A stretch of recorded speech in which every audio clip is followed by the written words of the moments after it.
Hello student, आज हम coordination compound के बारे में डिस्कस करने जा रहे हैं। तो कोऑर्डिनेशन कंपाउंड्स में हमको बेसिकली देखने को मिलते हैं 2 और मोर सॉल्ट, जिसको हम बोलते हैं कोऑर्डिनेशन कंपाउंड्स।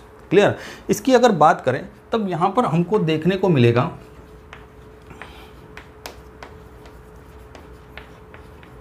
कॉम्बिनेशन,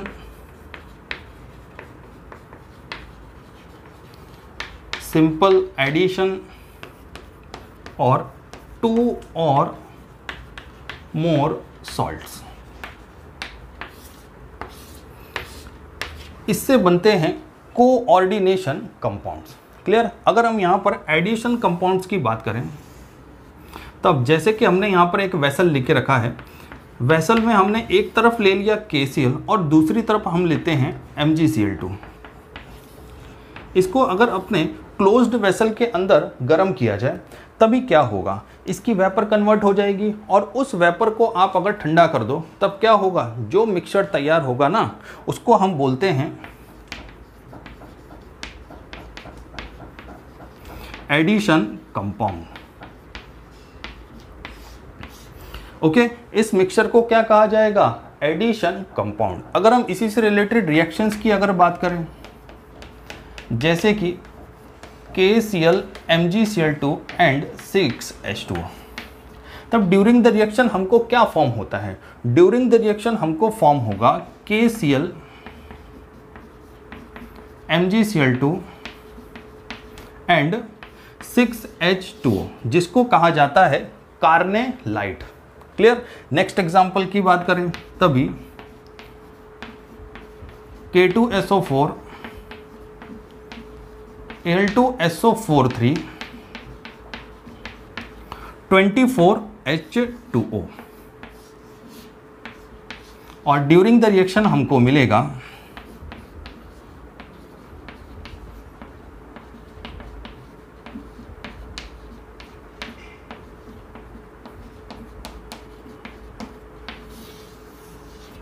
इसको कहा जाता है पोटास एलम। ध्यान रखना है, K2SO4 Al2SO43 24H2O को कहा जाता है पोटास एलम। अगर हम इसी के नेक्स्ट एग्जांपल की बात करें तभी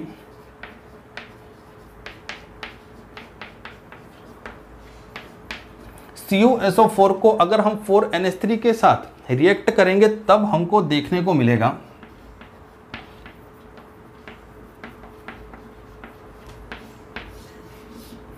CuSO4 4NH3, इसको कहा जाएगा, ध्यान रखो यहाँ पर हमारे पास है 4NH3, इसका मतलब हुआ इसको हम बोलेंगे टेट्रा अमाइन कॉपर सल्फेट। ध्यान रखना है, इसको हम बोलेंगे tetra amine copper sulphate. Clear? तो यहाँ पर हमने 3 एग्जाम्पल्स देख लिया। फर्स्ट वन में था कार्नेलाइट, सेकंड में हो गया पोटास एलम और थर्ड एग्जाम्पल में हमने लिया tetra amine copper sulphate. Clear? तो इस तरह से एडिशन कंपाउंड के ये एग्जाम्पल तो होते हैं कंप्लीट। क्लियर? तो आप इसको नोट करो, फिर हम दूसरी चीज़ों के बारे में डिस्कस करते हैं।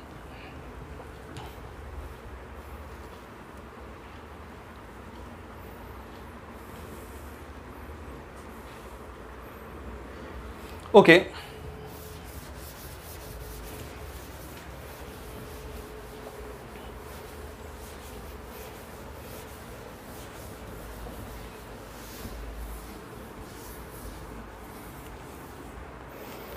अगर हम दूसरी चीज़ों के बारे में डिस्कस करें तब यहाँ पर बेटा नेक्स्ट में हमको देखने को मिलेगा वर्नर्स थियरी। वर्नर्स थियरी के अंदर हमको देखने को मिलता है एक तो primary valency, next one secondary valency. Primary valency और सेकेंडरी वैलेंसी को हम प्राइमरी लिंकेज और सेकेंडरी लिंकेज के नाम से भी जानते हैं। ओके, अगर हम प्राइमरी वैलेंसी की बात करें तो ये सेटिस्फाई होगा नेगेटिव आयन से, सेकेंडरी वैलेंसी ये सेटिस्फाई होती है न्यूट्रल से। ध्यान रखो, ये तो सेटिस्फाई होगा नेगेटिव से और ये सेटिस्फाई होगा न्यूट्रल से। Clear?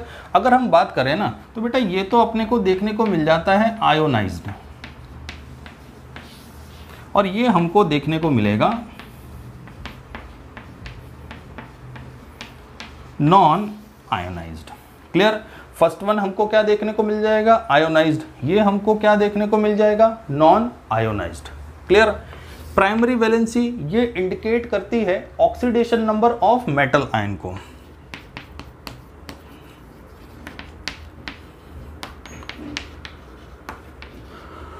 Oxidation number of metal ion. Clear. Secondary valency की बात करें तो सेकेंडरी वैलेंसी ये इंडिकेट करेगी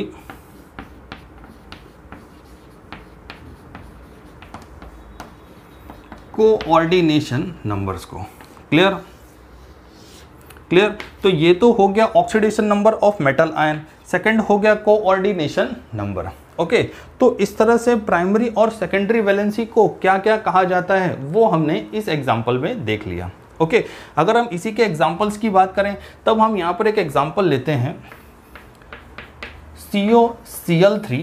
ध्यान रखो COCl3 6NH3। COCl3 6NH3। हम यहां पर देख सकते हैं कि देखो मेटल आयन तो हो गया CO। ओके, अगर हम यहाँ पर प्राइमरी वैलेंसी की बात करें और सेकेंडरी वैलेंसी की बात करें तो प्राइमरी वैलेंसी में हमने बोला था नेगेटिव आयन। इसका मतलब हुआ कि Cl क्या हो गया, प्राइमरी वैलेंसी। ओके, और NH3 क्या हो गया, वो हो गया secondary valency. Clear. Negative ion है मतलब कि आयोनाइज्ड देखने को मिलेगा, और सेकेंडरी वैलेंसी में है न्यूट्रल, इसका मतलब हो गया कि वो हो जाएगा नॉन आयोनाइज। ओके, तो इस तरह से ये आयोनाइज और नॉन आयोनाइज भी हो गए। क्लियर। क्लियर। अगर हम इसी के स्ट्रक्चर की बात करें तो देखो ये हो गया अपना स्ट्रक्चर।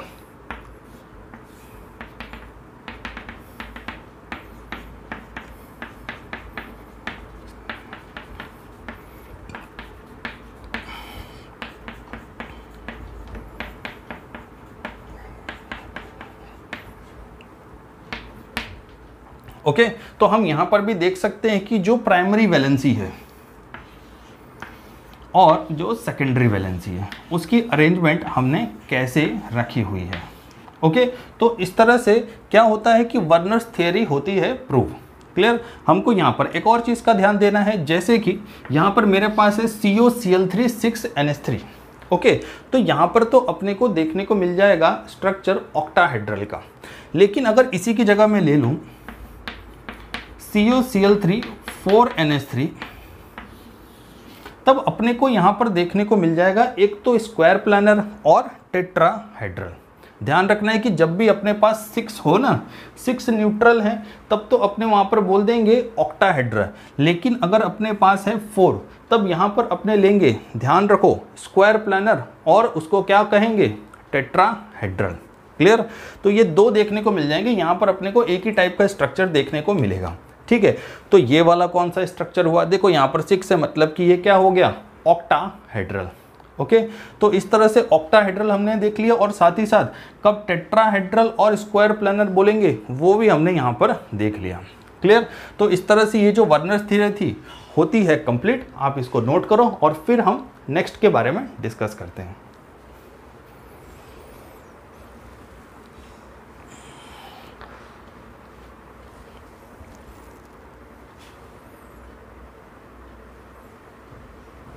ओके,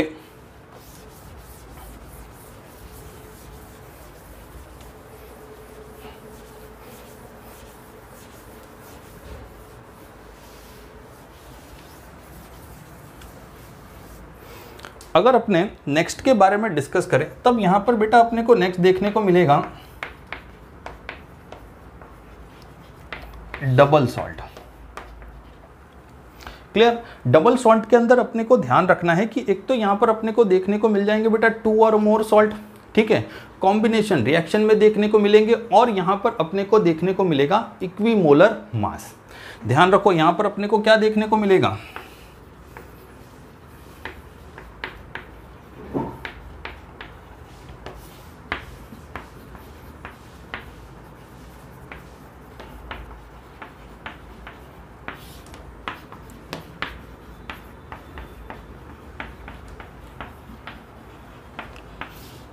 ठीक है। इसके अगर डेफिनेशन की बात करें तो यहाँ पर इसका डेफिनेशन बनता है double salt are formed by combination of 2 or more salt in equimolar proportion. Clear, equimolar mass का जो प्रपोर्शन होगा ना उसमें अपने को देखने को मिलेंगे डबल सॉल्ट। ओके, अगर हम इसी के कुछ पॉइंट्स की बात करें तो देखो फर्स्ट पॉइंट अपने को यहाँ पर देखने को मिलेगा, अगर हम इसको वाटर में डिसॉल्व कर दें तब ये हो तो जाएगा कंप्लीटली डिसोसिएट, लेकिन वहाँ पर अपने को साथ ही साथ कंस्टिट्यूएंट आयंस भी देखने को मिलेंगे। ओके, तो ध्यान रखना है फर्स्ट पॉइंट क्या हुआ,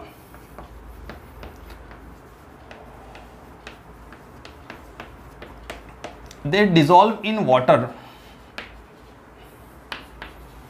टू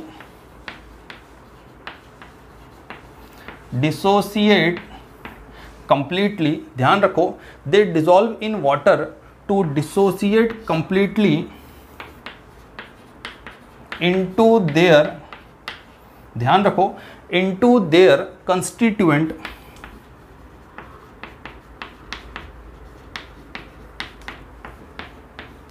आयंस। तो ये तो हो गई फर्स्ट पॉइंट की बात। अगर हम यहाँ पर नेक्स्ट पॉइंट की बात करें तो यहाँ पर जितने भी अपने को पॉजिटिव आयन देखने को मिलेंगे वो अपने को एक्वस सॉल्यूशन में प्रेजेंट होते हैं। Okay,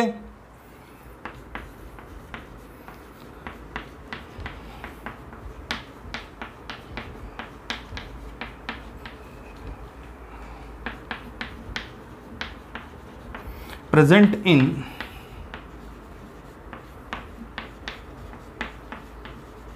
aqueous solution. ओके, अगर हम यहां पर थर्ड की बात करें तो बेटा थर्ड पॉइंट क्या देखने को मिलेगा, they can't maintain their identity.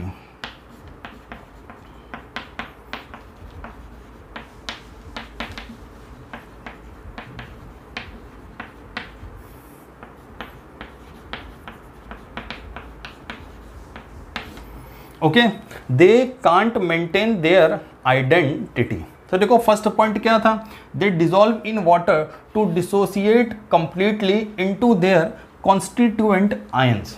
Clear, next point की बात करें, they give positive ion present in aqueous solution, they can't maintain their identity. Okay, तो ये बात हो गई किसकी, डबल सॉल्ट की।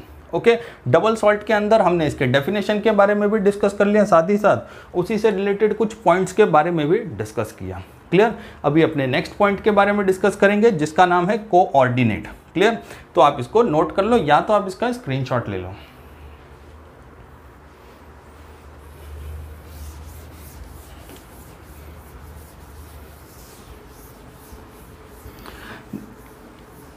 अगर अपने यहां पर कोऑर्डिनेट कंपाउंड की बात करें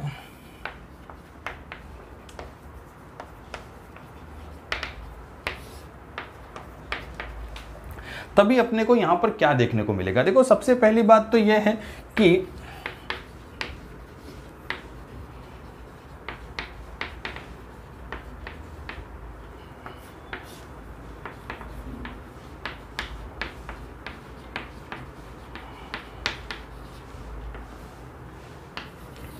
दे मेंटेन देयर आइडेंटिटी। फर्स्ट वाले में क्या होता था, डबल सॉल्ट में हमने देखा था दे कांट मेंटेन देयर आइडेंटिटी, लेकिन यहां पर जो कोऑर्डिनेट है यहां पर ये अपनी आइडेंटिटी को मेंटेन करके रखते हैं। Next, they do not dissolve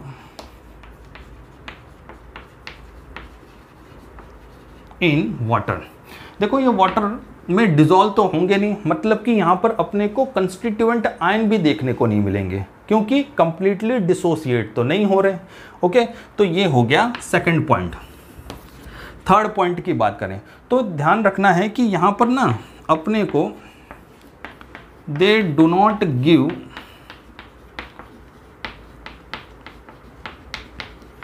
positive ion. अब देखो डिसॉल्व तो होगा नहीं, कंस्टिट्यूएंट आयन मिलेंगे नहीं, तब पॉजिटिव आयन कहां से देगा ये। ओके, तो ये क्या हो गया, जस्ट डबल सॉल्ट का अपोजिट। क्लियर, जहां पर वहां पर अपने को जो जो नहीं देखने को मिलते थे वो यहां पर प्रेजेंट है और जो वहां पर देखने को मिलते थे वो यहां पर प्रेजेंट नहीं है। क्लियर, तो इस तरह से ये कोऑर्डिनेट वाला तो हो गया clear. Next one is dative bond. देखो अगर डेटिव बॉन्ड की बात करें तब यहाँ पर हमको देखने को मिलेगा जितने भी कोऑर्डिनेशन कंपाउंड अपने को देखने को मिलेंगे वहां पर होता है कोऑर्डिनेशन बॉन्ड।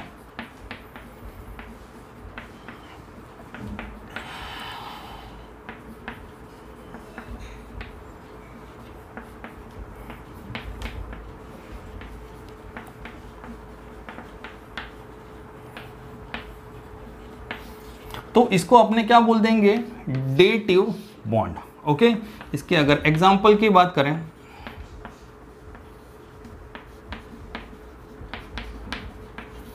तो ये अपने को इसका एग्जाम्पल देखने को मिलता है। ओके, तो ये बात किसकी हो गई, डेटिव बॉन्ड की, और ये हो गया कोऑर्डिनेट। ओके, तो आप इसको नोट करो, फिर अपने नेक्स्ट के बारे में डिस्कस कर लेते हैं।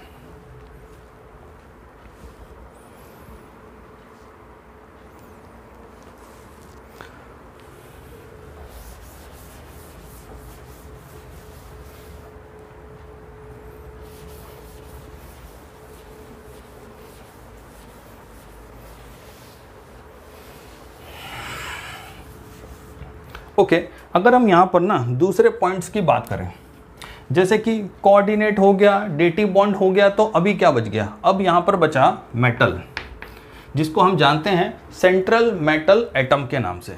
अब देखो सेंट्रल मेटल एटम के अगर डेफिनेशन की बात की जाए तो सबसे पहली बात, सेंट्रल मेटल एटम अपने को नाम से ही लग रहा है कि सेंटर में देखने को मिल जाएगा। ठीक है, सेंट्रल मेटल एटम के साथ ये हमेशा इलेक्ट्रॉन जो है क्या करेगा, एक्सेप्ट करता है फ्रॉम द लिगेंड। ध्यान रखो, सेंट्रल मेटल एटम के अंदर सेंट्रल मेटल एटम क्या करता है, इलेक्ट्रॉन पेयर को एक्सेप्ट करेगा फ्रॉम द लिगेंड्स। ओके, तो लिगेंड्स होंगे इधर, ये जो L लिखा है ना मैंने, इसको बोला जाता है लिगेंड्स।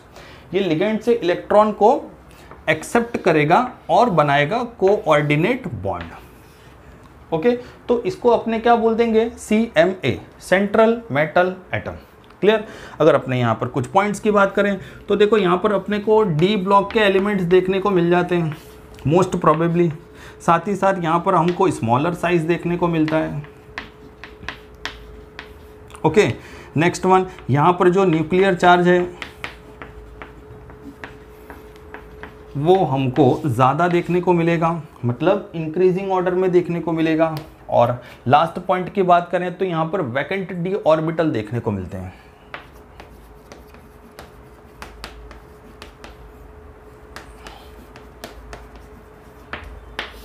ध्यान रखो, वैकेंट डी ऑर्बिटल देखने को मिलेंगे। न्यूक्लियर चार्ज जो है ये अपने को ज़्यादा देखने को मिलेगा, स्मॉलर साइज है, और मोस्ट प्रोबेबली डी ब्लॉक के एलिमेंट ही देखने को मिलेंगे। क्लियर। अब यहाँ पर आ गया L, मतलब कि लिगेंड क्या होता है। ओके, लिगेंड का मतलब क्या हुआ, लिगेंड क्या करता है, अपने इलेक्ट्रॉन को डोनेट करता है सेंट्रल मेटल एटम को। ध्यान रखना है, लिगेंड अपने इलेक्ट्रॉन को डोनेट करेगा सेंट्रल मेटल एटम को, तभी तो यहाँ पर कोऑर्डिनेट बॉन्ड फॉर्म होते हैं। तो ध्यान रखो, जो अपने इलेक्ट्रॉन्स को सेंट्रल मेटल एटम को डोनेट करे उसको अपने क्या बोल देंगे, लिगेंड्स। क्लियर। ओके, तो यहाँ पर अपने ने लिगेंड्स के बारे में भी देख लिया, और ये जो था सेंट्रल मेटल एटम, इसके बारे में भी यहाँ पर हमने डिस्कस किया। Okay, next one is denticity.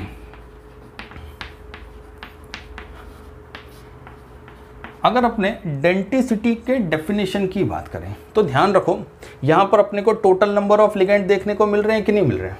Clear. ये किसके साथ बॉन्ड बना रहे हैं, M के साथ। तो डेंटिसिटी का डेफिनेशन क्या हुआ, the number of molecule which can form a coordinate bond to the central metal atom, that is called, क्या कहा जाएगा, डेंटिसिटी उसको बोलते हैं।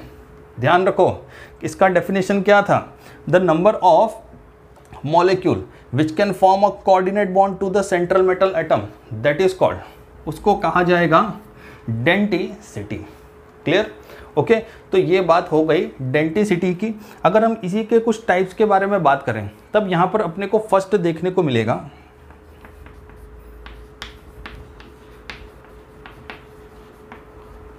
मोनोडेंटेड। मोनोडेंटेड का मतलब हुआ यहाँ पर अपने को वन डोनर साइट देखने को मिलेगी। ध्यान रखो, यहां पर हमको वन डोनर साइट देखने को मिलेगी। कहाँ पर? मोनोडेंटेट के अंदर। अब ये होते हैं एनायन, कैटायन और न्यूट्रल। एनायन, कैटायन और न्यूट्रल के फॉर्म में देखने को मिलेंगे। अगर हम यहाँ पर एनायन की बात करें तभी Cl minus, Br minus, I minus और F माइनस देखने को मिलेंगे। ठीक है, अगर अपने यहाँ कैटायंस की बात कर लें तभी NH4 plus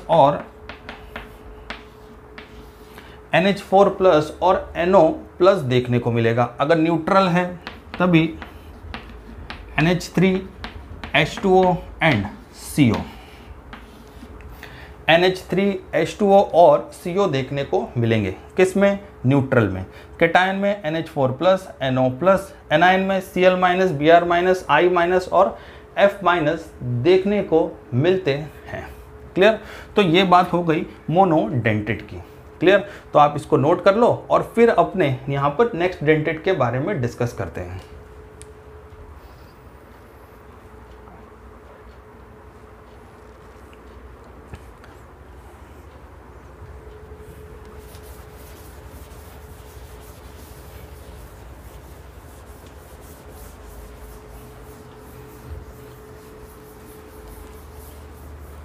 okay, next one is bidentate.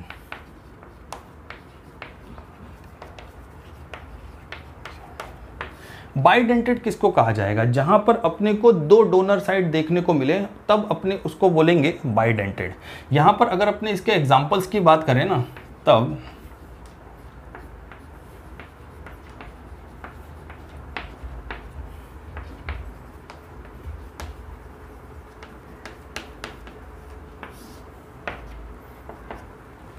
Clear, इसको क्या कहा जाएगा? इसको बोलेंगे इथाइलिन डाई अमाइन। ध्यान रखो, इसको कहा जाएगा इथाइलिन डाई अमाइन, इसको कहा जाएगा। तो ये तो हो गया फर्स्ट एग्जांपल। अगर हम इसी के नेक्स्ट एग्जांपल की बात करें तभी ऑक्जेलेट आयन।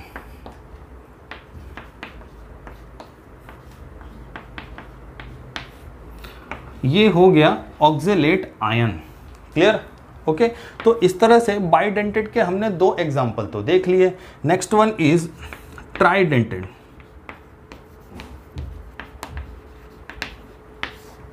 अब देखो ट्राइडेंटेड के अंदर ना हमको देखने को मिल जाएगी 3 डोनर साइट। यहां पर हमको देखने को मिलेगा 3 डोनर साइट, जैसे कि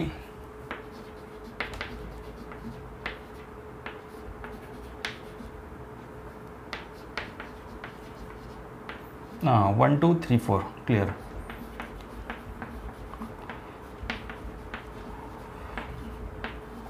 ओके, यहाँ की अगर अपने बात करें तो यहाँ पर हमको देखने को मिल रहे हैं 3 डोनर साइट, जैसे कि 1 2 और 3।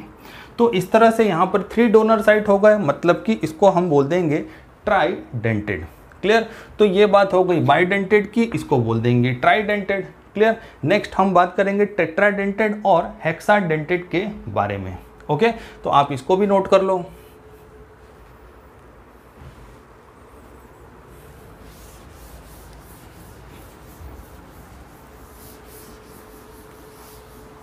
चलो, टेट्राडेंटेड की अगर बात की जाए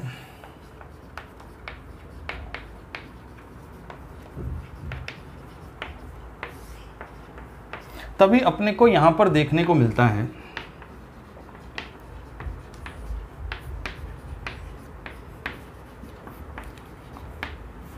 1 2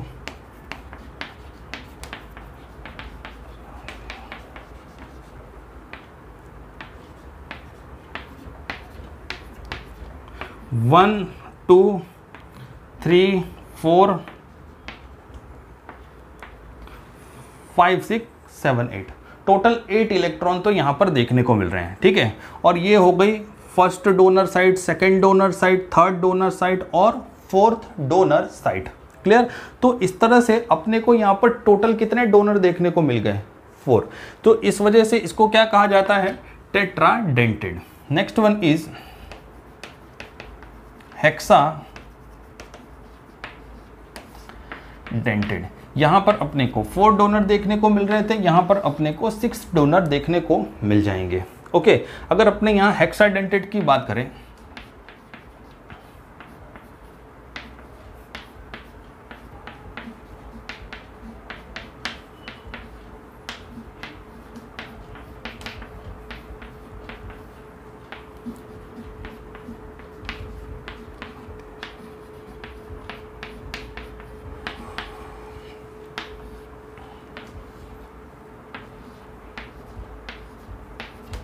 क्लियर।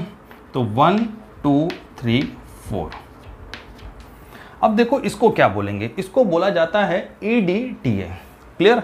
तो हेक्साडेंटेड के अंदर अपने ने क्या लिख लिया, EDTA, ethylene diamine tetra acetate. ध्यान रख लो, इथिलीन डायमाइन टेट्रा एसीटेट इसको कहा जाता है। ओके, और यहाँ पर अपने को टोटल अरेंजमेंट जो है स्ट्रक्चर की कुछ ऐसी देखने को मिलेगी। और डोनर साइड कितनी हो गई, 1 2 3 4 5 6। क्लियर। तो इसको कहा जाता है हेक्साडेंटेड। क्लियर। तो ये हो गया टेट्राडेंटेड और इसको बोलेंगे हेक्साडेंटेड। क्लियर। तो आप इसको भी नोट कर लो।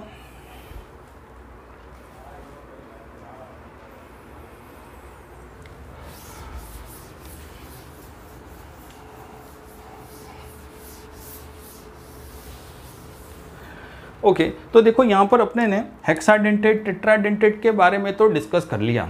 अब अपने यहाँ पर नेक्स्ट डिस्कस करेंगे एम्बीडेंटेड के बारे में। देखो एम्बीडेंटेड के अंदर अपने को ध्यान रखना है, अपने यहाँ पर ले लेंगे बाइडेंटेड। सबसे पहली बात, बाइडेंटेड का मतलब हुआ कि जहाँ पर अपने को 2 डोनर साइट देखने को मिल जाए।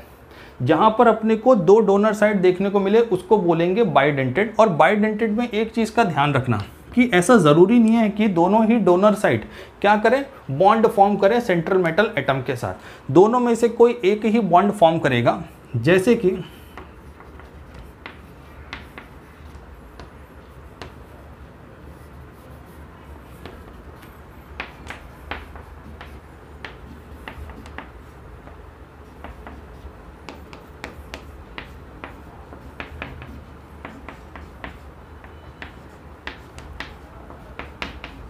क्लियर। तो ये हो गया नाइट्रो, इसको बोल देंगे आइसोसाइनो, इसको बोला जाएगा साइनो, और इसको अपने क्या बोल देंगे, आइसोथायोसाइनो, और इसको क्या कहा जाएगा, इसको हम बोलेंगे, ध्यान रख लो, थायोसाइनो। क्लियर।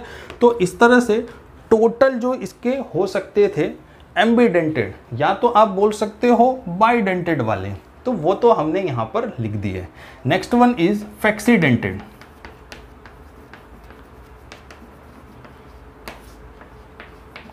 फैक्सीडेंटेड के अंदर ऐसा जरूरी नहीं है कि सभी के सभी कोऑर्डिनेट बॉन्ड फॉर्म करें किसके साथ, सेंट्रल मेटल एटम के साथ। बिकॉज होता क्या है कि फैक्सीडेंटेड के अंदर हमको देखने को मिलेंगे पॉलीडेंटेड, और पॉलीडेंटेड में सभी के सभी कोऑर्डिनेट बॉन्ड फॉर्म नहीं करते हैं।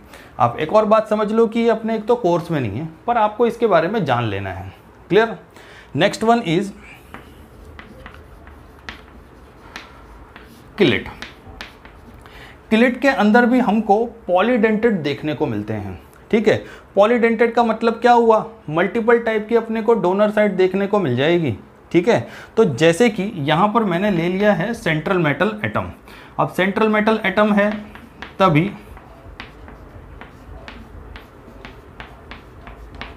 क्लियर। अब यहां पर आप देख सकते हो, यहां पर मैंने ऑक्जेलेट लिया हुआ है। ठीक है, यहां पर हम देख सकते हैं कि मल्टीपल डोनर साइट होने के बावजूद भी सभी की सभी यहां पर अपने को क्या देखने को मिल रही है, इसके साथ पार्टिसिपेट करती हुई देखने को मिल रही है। और क्या बना रहा है, क्लोज्ड रिंग। क्लियर। क्या बोलेंगे इसको, क्लोज रिंग देखने को मिलती है किसके साथ, सेंट्रल मेटल एटम के साथ। ओके, तो इसी को कहा जाता है किलेट। ठीक है, अगर अपने किलेट की बात करें ना, तो ये अपने को सबसे ज़्यादा स्टेबल देखने को मिलेगा दूसरे किसी कॉम्प्लेक्स कंपाउंड से।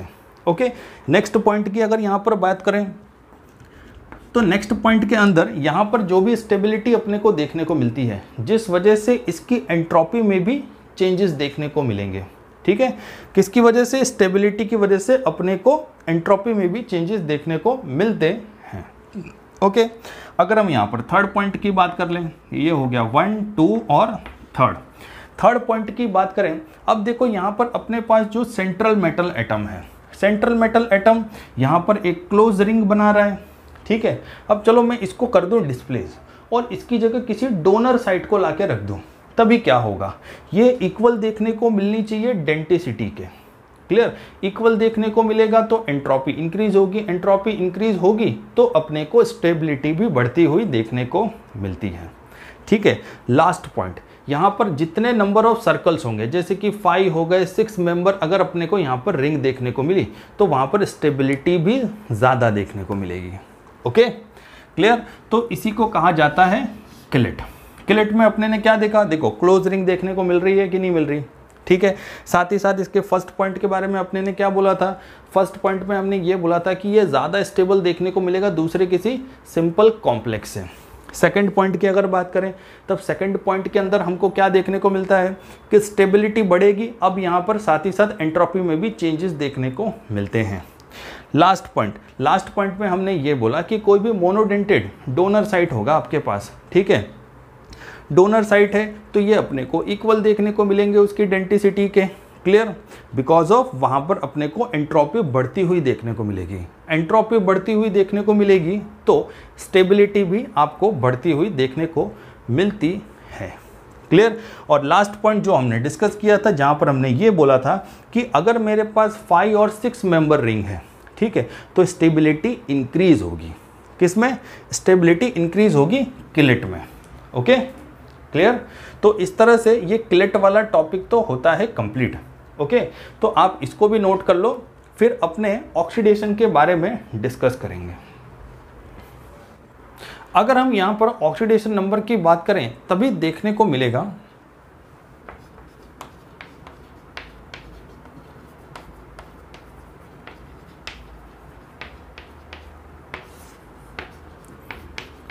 K4FeCN6।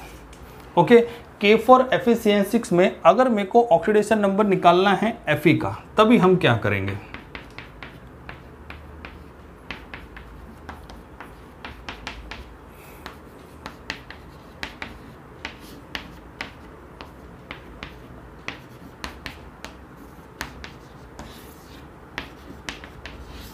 कितना मिल गया, 2।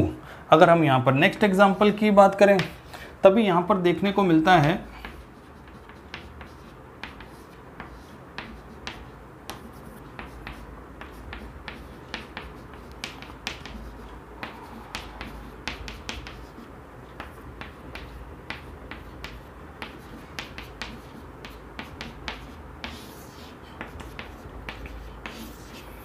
ड्यूरिंग द प्रोसेस हमको यहाँ पर कितना ऑक्सीडेशन नंबर देखने को मिल गया, 2। नेक्स्ट एग्जांपल की बात करें तब यहाँ पर अपने लेंगे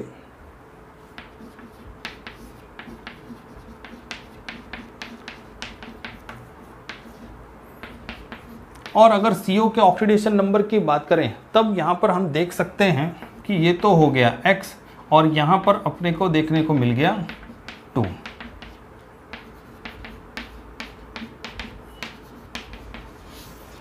ओके, तो यहाँ पर अपने को कोबाल्ट का ऑक्सीडेशन नंबर कितना देखने को मिला, 2 देखने को मिला, और आयरन का 2, यहाँ भी आयरन का हमको 2 देखने को मिला। तो इस तरह से ऑक्सीडेशन नंबर को अपने को फाइंड करना है, ठीक है। अगर हम यहाँ पर बात करें कोऑर्डिनेशन नंबर की, तब यहाँ पर हमको देखने को मिलेगा, जैसे कि हमारे पास है यहाँ पर M मेटल और यहाँ पर है लिगेंड्स। तो एक चीज़ का आपको ध्यान रखना है कि जितने भी लिगेंड्स होंगे वो कोऑर्डिनेट बॉन्ड बनाते हैं सेंट्रल मेटल एटम के साथ, ठीक है। तो जितने भी कोऑर्डिनेट बॉन्ड बनाएंगे सेंट्रल मेटल एटम के साथ, उसी को हम क्या बोल देंगे, कोऑर्डिनेशन नंबर। क्लियर। तो यहाँ पर कोऑर्डिनेशन नंबर की भी बात हो गई और ऑक्सीडेशन नंबर की भी बात हो गई। क्लियर। अभी अपने जो नेक्स्ट के बारे में डिस्कस करेंगे ना, नेक्स्ट होगा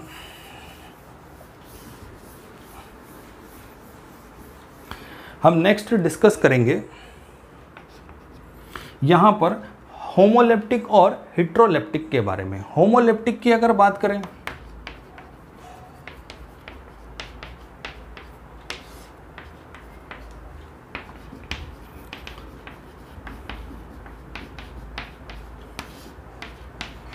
अब देखो होमोलेप्टिक के अंदर अपने को एक ही तरह के डोनर देखने को मिलते हैं, ठीक है, और हेट्रोलेप्टिक के अंदर अपने को डिफरेंट तरह के डोनर्स देखने को मिलेंगे। अगर हम यहाँ पर इसी के एग्जांपल्स की बात करें,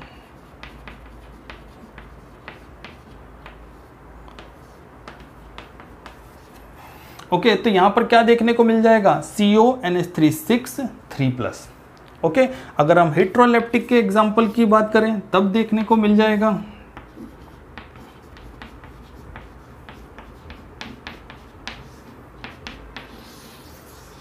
इसको कह देंगे हेट्रोलेप्टिक का एग्जाम्पल, और इसको क्या बोलेंगे, होमोलेप्टिक का एग्जाम्पल। तो इस तरह से ये दो एग्जाम्पल तो होते हैं कंप्लीट। लास्ट टॉपिक हम डिस्कस करेंगे कोऑर्डिनेशन ऑफ पॉलीहेड्रॉन्स का। ओके,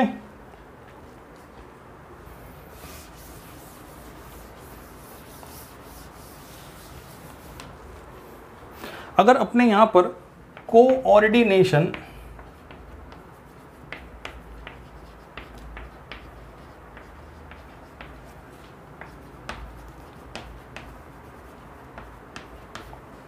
ऑफ पॉलीहेड्रॉन्स की अगर बात करें तो देखो यहां पर अपने को ना मल्टीपल टाइप के स्ट्रक्चर देखने को मिल जाएंगे। जैसे सबसे पहले अगर मैं बात करूं, ये वाला स्ट्रक्चर, इसको बोलते हैं ऑक्टाहेड्रल।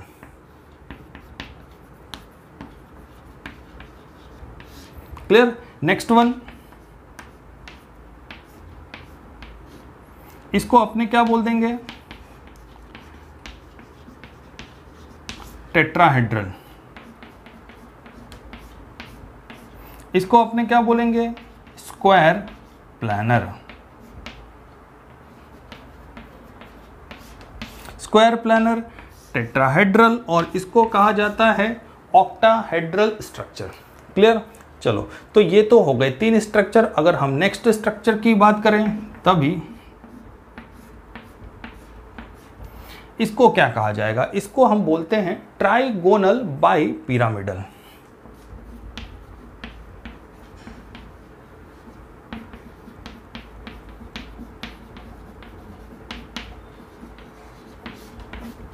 ओके, इसको क्या कहा जाएगा, ट्राइगोनल बाई पिरामिडल। क्लियर।